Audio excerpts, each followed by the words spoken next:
नमस्कार मित्रांनो, स्वागत आहे तुमचं यांची मॅथ क्लास या आपल्या यूट्यूब चॅनलमध्ये। मित्रांनो, आज आपण अंगणवाडी पर्यवेक्षिका त्याचबरोबर मुख्य सेविकासाठी अतिशय इम्पॉर्टंट अशी प्रश्नपत्रिका या ठिकाणी पाहत आहोत। आजच्या आपल्या प्रश्नपत्रिकेमध्ये आपण काय मॅथ आणि रिझनिंगचा या ठिकाणी समावेश केलेला आहे। ठीक आहे, आजचा आपला हा मॅथ रिझनिंगचा दुसरा व्हिडिओ आहे। काल आपण मॅथ रिझनिंगचा पहिला व्हिडिओ घेतला होता, त्याच्यामध्ये काळ काम वेग हे प्रकरण पाहिलं होतं। आजच्या याच्यामध्ये आपण खूप सोपा पण खूप महत्त्वाचं असं प्रकरण बघणार आहोत, ते म्हणजे विसंगत घटक। ठीक आहे, आता हे प्रकरण काय आहे, खूप सोपं आहे। पण हे प्रकरण कोणासाठी सोपं आहे, तर ज्याचा बाकीचा जनरल स्टडी सोपा आहे, त्याचं जनरल नॉलेज चांगलं आहे, त्याच्यासाठी हा विषय काय खूप सोपा आहे। म्हणजे हा जो चॅप्टर आहे विसंगत घटक खूप सोपा आहे आणि खूप महत्त्वाचा आहे। सोपा आहे म्हणजे परीक्षेत विचारत नाही असं नाही, तर 2 ते 3 प्रश्न तुम्हाला काय केले जातात, याच्यावरती विचारले जातात। आता आज आपण जे प्रश्न घेतलेत ना, हे प्रश्न सुद्धा आपण TCS ने विचारलेलेच प्रश्न घेतलेत। ठीक आहे, म्हणून तुमच्यासाठी हे सगळे प्रश्न काय आहेत, महत्त्वाचे आहेत। कदाचित आज आपण हे मला वाटतं 20-22 प्रश्न घेतलेत, याच्यापैकी तुम्हाला 1 किंवा 2 प्रश्न जशाचा तसा सुद्धा TCS विचारू शकते। ठीक आहे, मग या ठिकाणी बघा, पहिला प्रश्न काय आहे, बासरी, गिटार, वीणा, सितार, व्हायोलिन या गटात न बसणारे वाद्य कोणते। आता इथं वाद्य दिलेत आपल्याला आणि काय विचारलंय की बाबा या गटात न बसणारे वाद्य कोणतं आहे। ठीक आहे, मग पुन्हा एकदा वाद्य बघा, काय बासरी आहे, गिटार आहे, वीणा आहे, सितार आहे आणि व्हायोलिन आहे। तर यापैकी गटात न बसणारं वाद्य कोणतं आहे, बासरी आहे। आता का बासरी गटात बसत नाही, तर बघा, बासरी वाजण्यासाठी आपल्याला काय करावं लागते, तोंडाने हवा फुकावं लागते, म्हणजे याला आपण काय म्हणतो, वायू वाद्य म्हणतो। कोणतं वाद्य, वायू वाद्य। ठीक आहे, आणि हे बाकीचे जे आहेत गिटार, वीणा, सितार, व्हायोलिन हे कोणते वाद्य आहेत, तर हे तंतू वाद्य आहेत। म्हणजे याला काय असतंय, ती एक तार असते आणि ती तार आपल्याला बोटाने वाजवायची असते। म्हणजे हा दोन्हीमध्ये काय फरक आहे, म्हणून वेगळा घटक कोणता निघाला आपल्याला, बासरी निघाला। म्हणजे तुम्हाला फक्त वेगळं काढण्यासाठी कोणतं मापन वापरलंय किंवा कोणता घटक वापरला हे जर कळालं, तर तुमचं उत्तर काय होतं, या ठिकाणी 100% बरोबर येतं। आणि हे याच्यामध्ये 2 ऑप्शन असतात, एक तर तुमचं उत्तर 100% बरोबर येणार किंवा मग डायरेक्ट चुकणार। म्हणजे तुम्हाला माहीत असेल तर उत्तर येणार, माहीत नसेल तर तुम्ही याच्यामध्ये कुठलंही लॉजिक लावू शकत नाही। ठीक आहे, पुढचा प्रश्न बघू, 2 नंबर बघा, असेच प्रश्न होते बघा, गटात न बसणाऱ्या शहराचा पर्याय निवडा। आता इथं आपल्याला काय केलेत, शहरं दिलेत आणि यापैकी कोणतं शहर गटात बसत नाही असं आपल्याला सांगितलंय। मग बघूया काय ऑप्शन आहेत, शिलाँग, रायपूर, बडोदा आणि हैदराबाद। तर आता यापैकी बघा, जर तुम्ही लक्ष देऊन जर शहरं पाहिले, तर या ठिकाणी 3 शहरं काय आहेत, राजधानीचे शहर आहेत आणि 1 शहर काय आहे, विदाऊट राजधानीचं आहे। मग ते विदाऊट राजधानीचे शहर कोणतं आहे, बडोदा आहे। बडोदा राजधानीचं शहर नाही आणि हे बाकीचे 3 काय आहेत, राजधानीचे शहर आहेत। मग शिलाँग कशाची राजधानी आहे, तुम्हाला लक्षात ठेवायची, शिलाँग कशाची आहे, मेघालयची राजधानी आहे।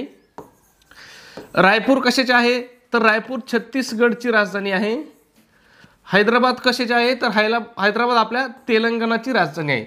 म्हणजे तुम्हाला भारतामधल्या संपूर्ण राज्याच्या राजधान्या काय करायच्या, तोंडपाठ ठेवायच्या आहेत, कारण तुम्हाला याच्यावरती भरपूर प्रश्न अशा प्रकारे विचारले जातात। आणि दुहेरी फायदा होते बघा, हाच प्रश्न तुम्हाला जीके मध्ये सुद्धा विचारला जातो, शिलाँग कोणत्या राज्याची राजधानी आहे, किंवा रायपूर कोणाची राजधानी आहे, किंवा तेलंगणाची राजधानी काय आहे। म्हणजे तुम्हाला मी काय सांगतो, जर तुमचं जीके चांगलं असेल ना, तर तुमचा हा चॅप्टर काय आपोआप तुम्ही सोडू शकता, याच्यासाठी स्पेशल तयारीची गरज नाही। ठीक आहे, याच्यामध्ये तुम्हाला एकच करायचं आहे, जीकेचा अभ्यास तुमचा चांगला करायचा आहे। ठीक आहे, आणि त्याच्यानंतर तुम्हाला जे TCS ने विचारलेले PYQ आहेत, म्हणजे TCS ने विचारलेले जे प्रश्न आहेत ते प्रश्न तुम्हाला सोडवायचे आहेत। का सोडवायचे आहेत, तर TCSचं काय तुम्हाला मित्रांनो सांगतो, 90% प्रश्न काय करताय TCS या ठिकाणी, जशाच्या तसं रिपीट करते। ठीक आहे, म्हणून तुम्हाला TCSचे PYQ जास्तीत जास्त पाहायचे आहेत। पुढचा प्रश्न बघा, 3 नंबर, खालीलपैकी विसंगत घटक कोणता किंवा विसंगत घटक ओळखा। काय सांगितले पहा, गाजर आहे, रताळी आहे, टोमॅटो आहे आणि मुळा आहे। आता हा सोपा प्रश्न आहे, याच्यामध्ये विसंगत घटक कोणता येईल, टोमॅटो येईल। टोमॅटो काय येईल, तर टोमॅटो काय आहे, फळभाजीमध्ये बोलला जातो। आणि हे बाकीचे काय आहेत, तर ह्या जमिनीखाली येणाऱ्या भाज्या आहेत, त्याला आपण कंदमुळा प्रकारचं सुद्धा म्हणतो। ठीक आहे, लक्षात येतंय, सोपं आहे। पुढचा प्रश्न बघा, 4 नंबर, भिन्न शब्द ओळखा।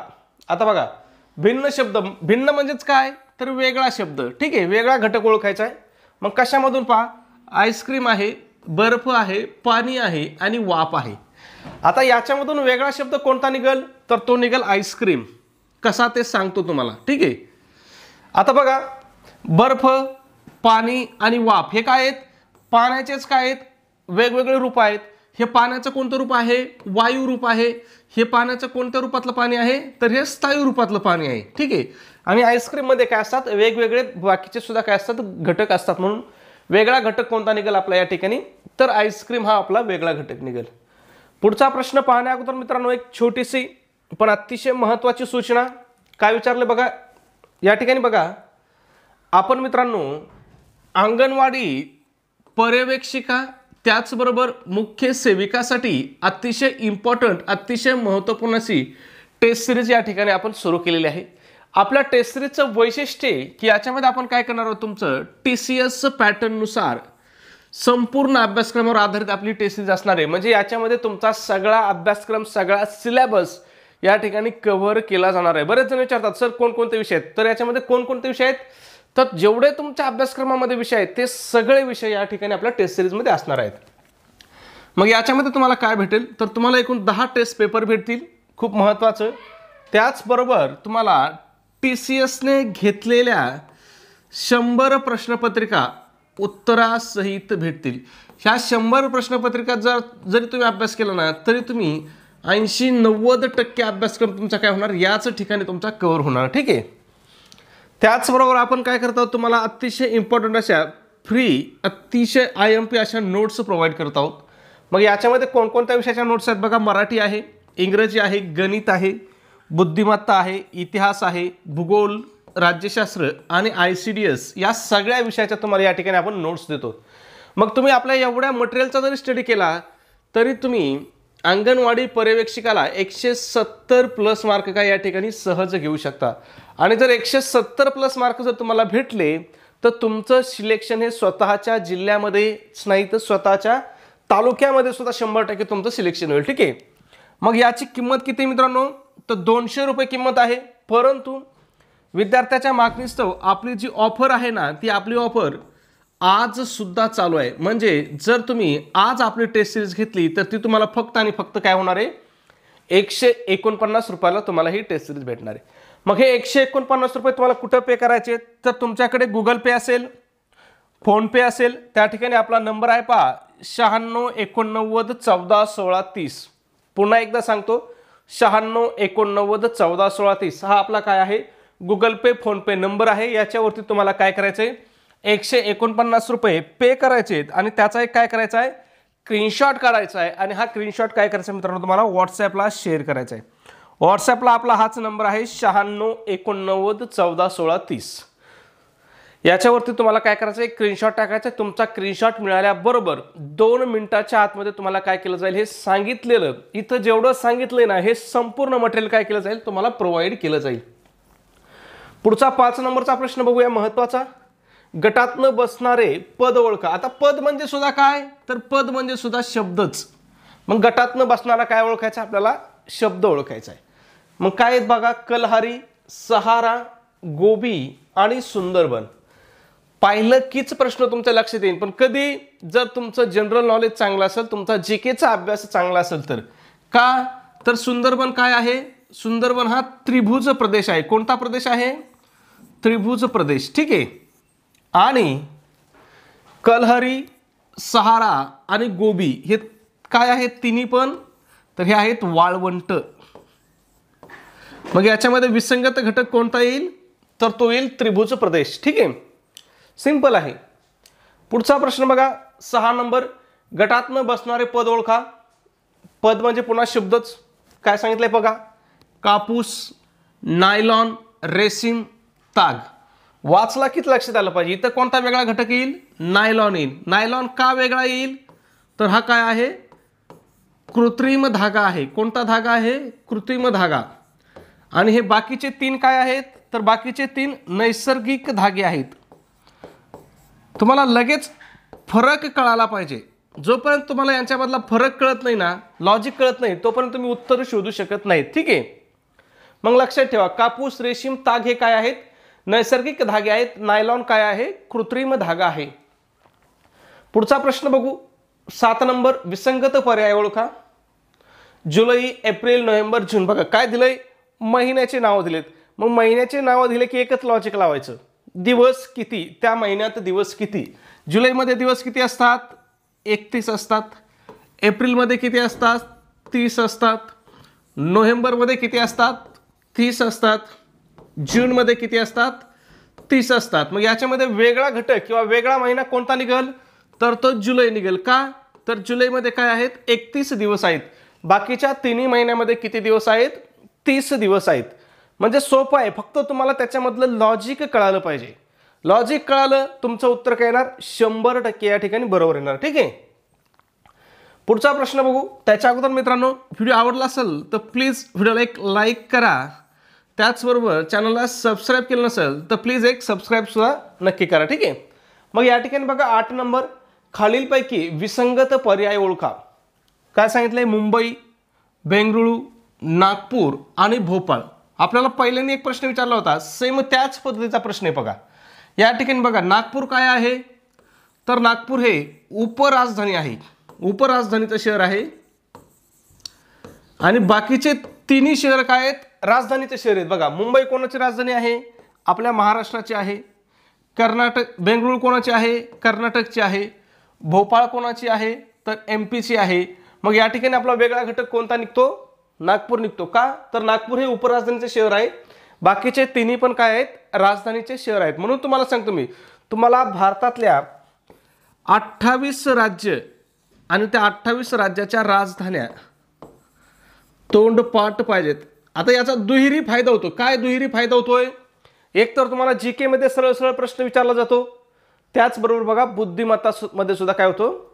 त्याचा तुम्हाला फायदा होतो. म्हणून मी तुम्हाला वारंवार सांगतो आलोय, बुद्धिमत्ता हा असा विषय की हा काय बाकीच्या विषयावरती अवलंबून आहे. तुमचं बाकीच्या विषयातलं नॉलेज किती ते इथं फक्त काय केलं जातं? तपासलं जातं. हा स्पेशल असा बुद्धिमत्ता काही विषय नाही, याचे काही थेरी नाही, याचे काही सूत्र नाहीत, अमर्यादा आहे हा. याच्यासाठी काय? तुमचं गणित जर चांगलं असेल, ज्या विद्यार्थ्याचं गणित चांगलं आहे त्याचा 90% बुद्धिमत्ता काय असते? चांगली असते. म्हणजे त्याला करायची गरज सुद्धा लागत नाही. आणि ज्याचं जीके चांगलं आहे त्याची 10% बुद्धिमत्तेला जीकेचा फायदा होतो. हे विसंगत घटक असेल, हे प्रकरणाला काय होतो? तुमचं जीकेचं चांगलं असलं पाहिजे. आता इथं गणिताचे सूत्र लागत नाहीत, गणित चांगलं असून हे प्रकरण सुटत नाही. इथं काय पाहिजे? तुमचं जीके चांगलं पाहिजे. ठीक आहे. मग लक्षात येतंय, बुद्धिमत्ता जर तुम्हाला परफेक्ट करायची असेल तर तुमचं जीके चांगलं पाहिजे, जीकेवर तुमची कमांड पाहिजे आणि गणित तुमचं परफेक्ट पाहिजे. तुमचं गणित परफेक्ट असेल ना तर बुद्धिमत्ता आपोआप काय होणार? तुमची 100% परफेक्ट होणार. ठीक आहे. पुढचा प्रश्न 9 नंबर, खालीलपैकी विसंगत पद ओळखा. पद म्हणजे शब्द. मग काय दिले पहा? दही, दूध, अंजीर आणि पनीर. कोणता शब्द वेगळा येईल? अंजीर. अंजीर काय आहे? फळ आहे. आणि बाकीचं काय आहेत? दूध किंवा दुग्धजन्य पदार्थ आहेत. ठीक आहे. सोपा होता चिल्लर. पुढचा बघा 10 नंबर, गटातनं बसणारा शब्द ओळखा. आता इथं काय? ॲल्युमिनियम, तांबे, पितळ, चांदी. आता या ठिकाणी तुम्हाला काय पाहिजे? तुमचा विज्ञानचा अभ्यास चांगला पाहिजे, म्हणजे पुन्हा तुमचं जनरल स्टडीच चांगला पाहिजे. ठीक आहे. मग बघा याच्यातून वेगळा घटक कोणता निघतो?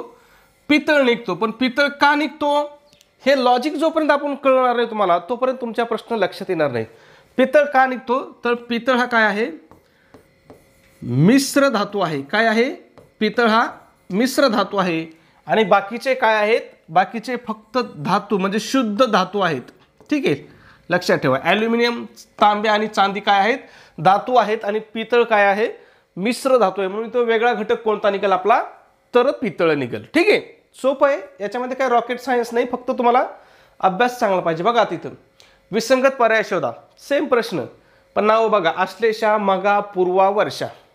आता काय तुम्ही म्हणता सर बुद्धिमत्ताचं प्रकरण, कधी याला मराठी चांगलं पाहिजे, कधी विज्ञान चांगलं पाहिजे, कधी भारताचा भूगोल पाहिजे, जगाच्या भूगोल सुद्धा चांगला पाहिजे. कल्हारी वाळवंटावर प्रश्न आलता. म्हणजे अमर्यादा आहे. ठीक आहे. मग इथं बघा आश्लेषा, मघा आणि पूर्वा. आश्लेषा, मघा आणि पूर्वा हे काय आहेत? नक्षत्राची नावं आहेत. काय आहेत? नक्षत्र. ठीक आहे. आणि वर्षा काय आहे? वर्षा हा ऋतू आहे. काय आहे? ऋतू, मग वेगळा घटक कोणता निघेल आपला, तर वर्षा हा वेगळा घटक निघेल. ठीक आहे. मग तुम्हाला सगळ्या नक्षत्राची नावं माहीत पाहिजेत, ऋतूची नावं सुद्धा काय पाहिजेत, माहीत पाहिजेत. पुढचा 12 नंबर विसंगत घटक ओळखा. मीटर, यार्ड, एकर आणि फरलांग. बघा आता इथं वेगळा घटक कोणता निघेल, तर इथं वेगळा घटक निघेल एकर. एकर का निघेल, तर एकर हे काय मोजण्याचं साधन आहे, क्षेत्रफळ. एकरच्या साहाय्याने आपण काय मोजतो, क्षेत्रफळ मोजतो. आणि बाकीचे जे आहेत मीटर असेल, यार्ड असेल किंवा फरलांग असेल, याच्या साहाय्याने आपण काय मोजतो, तर याच्या साहाय्याने आपण लांबी मोजतो. काय मोजतो, लांबी. आणि एकरच्या साहाय्याने काय मोजतो, क्षेत्रफळ मोजतो. म्हणजे हा याच्यामध्ये काय फरक आहे. तुम्हाला फरक काय आहे ना हे वेगळं शोधायचे, लॉजिक काय आहे ते. 13 नंबर बघा, खालीलपैकी वेगळा घटक शोधा. पुन्हा बघा, लोखंड, ॲल्युमिनियम, ग्रॅफाइट आणि सोडियम. आता यापैकी वेगळा घटक कोणता निघेल, ग्रॅफाइट निघेल. का निघेल, तर ग्रॅफाइट काय आहे, अधातू आहे. काय आहे, अधातू आहे. आणि बाकीचे तिन्ही काय आहेत, तर बाकीचे तिन्ही धातू आहेत. म्हणून तुम्हाला काय सांगितलं मी, तुमचा सगळ्या विषयाचा अभ्यास चांगला असेल तरच हे प्रकरण तुम्हाला सोपं जाईल. पुढचा प्रश्न बघा 14 नंबर. बघा आता इथं मराठी व्याकरण चांगलं पाहिजे तुमचा हा शब्द वेगळा काढायला. काय सांगितलंय, निर्दय, निर्धन, निरर्थ, निर्गुण. मग याचा पुढचा शब्द कोणता येईल, इथं वेगळा शब्द कोणता येईल असं विचारले खालीलपैकी. मग इथं कोणता शब्द बसेल, निर्जीव शब्द बसेल. कोणता, निर्जीव. ठीक आहे. म्हणजे हे शब्द काय आहेत, निर या उपसर्गाने चालू होणारे शब्द आहेत, याच्यामध्ये हा निर्जीव शब्द बसेल. ठीक आहे. पुढचा प्रश्न 15 नंबर, पुढीलपैकी वेगळेपण दाखवणारा घटक कोणता. बघा आला की नाही पुन्हा जगाचा भूगोल. काय विचारले बघा, मॉस्को, पॅरिस, न्यूयॉर्क आणि दिल्ली. मग यापैकी वेगळा घटक कोणता निघेल, न्यूयॉर्क निघेल. बाकीचे तिन्ही काय आहेत, राजधानीचे शहर आहेत. न्यूयॉर्क हे काय राजधानीचं शहर नाही, लक्षात ठेवा. ठीक आहे. पुढचा प्रश्न बघू 17 नंबर, घटात न बसणारा शब्द ओळखा. बघा पुन्हा इथं विज्ञान प्रश्न आहे. काय सांगितलंय, व्होल्ट मीटर, ॲमीटर, थर्मामीटर, गॅल्व्हॅनोमीटर. पाहिलं, सगळ्याच्या शेवटी काय मीटर आहे. तुम्हाला जर माहीत नसेल तर तुम्ही दिवसभर जरी डोकं लावलं तरी प्रश्न सुटणार नाही. मग इथं वेगळा घटक कोणता निघेल, तर तो थर्मामीटर निघेल. का वेगळा निघेल हे लक्षात आलं पाहिजे. तर थर्मामीटर कशासाठी वापरतात, ते तापमान मोजण्यासाठी वापरतात. ठीक आहे. मग आता या ठिकाणी बघा, बाकीचे जे आहेत व्होल्ट मीटर असेल, ॲमीटर असेल किंवा गॅल्व्हॅनोमीटर असेल, हे कशासाठी वापरतात, तर हे विद्युतता मोजण्यासाठी हे काय केले जातात, बाकीचे तिन्ही उपकरण वापरले जातात. विद्युत गुणधर्म मोजण्यासाठी हे वापरले जातात आणि थर्मामीटर तापमानासाठी वापरलं जातं. म्हणून वेगळा घटक कोणता निघेल यामध्ये, तर थर्मामीटर हा आपला वेगळा घटक निघेल. पुढचा 18 नंबर, खालील पर्यायापैकी विसंगत पर्याय. आता हा खूप सोपा होता, हा चिल्लर होता. याच्यामध्ये कोणता निघेल, वाघ वेगळा निघेल. का, तर गाय, कुत्रा, मांजर हे काय आहेत, पाळीव प्राणी आहेत. कोणते प्राणी आहेत, पाळीव प्राणी. आणि वाघ काय आहे, तर हा जंगली प्राणी आहे. पुढचा 19 नंबर, गटात न बसणारा शब्द कोणता. काय सांगितलं, भुईमुग, सूर्यफूल, उडीद, तीळ. याच्यामध्ये कोणता निघेल, उडीद निघेल. काय उडीद निघेल, तर उडीद हे काय डाळवर्गीय पीक आहे. आणि भुईमुग, सूर्यफूल, तीळ हे काय तेलबिया आहेत. त्याच्यामुळे काय होईल, उडीद वेगळा निघेल. पुढचा प्रश्न शेवटचा 20 नंबर आहे. बघा काय, विसंगत घटक ओळखा. Metre, yard, inch, acre. बघा पुन्हा एकर व पुन्हा प्रश्न आलाय. मग इथं काय होईल, एकरच वेगळा निघेल. का एकर वेगळा निघेल, तर एकर काय मोजतो, क्षेत्रफळ मोजतो. मीटरमध्ये काय मोजतो आपण, लांबी. यार्डमध्ये लांबी. आणि इंचामध्ये सुद्धा काय करतो आपण, लांबीच मोजतो. ठीक आहे. पुढचा 21 नंबर शेवटचा, विसंगत पर्याय ओळखा. काय सांगितलं बघा, मीटर, फूट, इंच आणि किलो. मग याच्यापैकी कोणतं उत्तर योग्य असेल हे काय करायचं, कमेंटमध्ये सांगायचं. सबस्क्राईब केलं नसेल सबस्क्राईब करून घ्या. व्हिडिओ आवडला असेल तर प्लीज व्हिडिओ लाईक करा आणि व्हिडिओ कसा वाटला हे सुद्धा कमेंटमध्ये नक्की सांगत चला. ओके, धन्यवाद मित्रांनो.